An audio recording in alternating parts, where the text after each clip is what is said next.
কেমন হয় সাধারণত? ২ চাকার সহজ সরল যান, সোজা পথে চলে দারুণ, কিন্তু এবড়ো থেবড়ো বা বাঁকা পথে উঠলেই কিচ্ছা খতম। আর তাই তো জাপানের নতুন আবিষ্কার অবাক করেছে সবাইকে। কারণ এটা কোনো সাধারণ বাইক নয়, এটা দেখতে একেবারে ঘোড়ার পিঠে বসার মতো, আর চলাফেরার জন্য ঝাঁপিয়ে ওঠে বাঘের মতো। কয়েক সেকেন্ডেই পার হয়ে যায় দীর্ঘ পথ।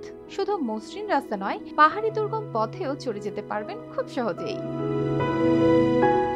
এই আশ্চর্য যানটির নাম কর্লিও। কাওয়াসাকি হেভি ইন্ডাস্ট্রিজ ২০২৫ সালের ওয়াসাকা কানসাই এক্সপোতে এটি প্রথমবারের মতো দেখিয়েছে। চাকা নেই, আছে ৪টে শক্তিশালী পা। প্রতিটি পায়ের শেষে রাবারের খুর, যা শক্ত করে আঁকড়ে ধরে পাথর, ঘাস কিংবা কাদা। ফলে রাস্তাটা যতই ভয়ঙ্কর হোক, কর্লিও এগোয় নির্ভয়। চালকের বসার ভঙ্গি ঠিক ঘোড়ায় চড়ার মতো, কিন্তু এখানে নেই হ্যান্ডেল বা প্যাডেল। শরীর সামনের দিকে ঝুঁকলেই রোবট এগোয়, ডান বাম দিকে হেলালেই দিক বদলায়। ফলে চালানোর অভিজ্ঞতাটা হয় একেবারে স্বাভাবিক ও সহজ। ভেতরে আছে কৃত্রিম বুদ্ধিমত্তা। কোনো উঁচু ঢাল বা কঠিন বাঁক এলেই মুহূর্তের মধ্যে ভারসাম্য ঠিক করে নেয়। কালার এক্সপার্ট, জর্জ স্যাপ এবং মাইল্ড অন হ্যান্ডস টেকনোলজি সমৃদ্ধ অরিক্স ক্রিস্টাল ওয়াশ আপনার লন্ড্রি এক্সপার্ট।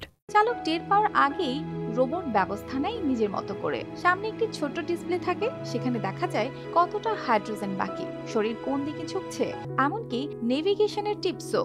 সবচেয়ে বড় কথা, এটি পরিবেশ বান্ধব। এর ১৫০ সিসির হাইড্রোজেন ইঞ্জিন বিদ্যুৎ তৈরি করে ব্যাটারিতে জমা রাখে। এতে দূষণ ছাড়াই দীর্ঘ ভ্রমণ সম্ভব। কাওয়াসাকি অনেকদিন ধরেই হাইড্রোজেন চালিত প্রযুক্তি নিয়ে কাজ করছে, আর কর্লিও সেই গবেষণার সর্বশেষ উদাহরণ। তবে এটুকু মনে রাখতে হবে, এখন এটি প্রোটোটাইপ। কত দ্রুত চলতে পারবে বা একবারে কত দূর যাবে, এসব প্রশ্নের উত্তর এখনো মেলেনি।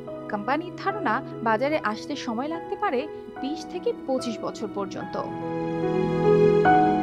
অর্পিতা জাহান, RTV।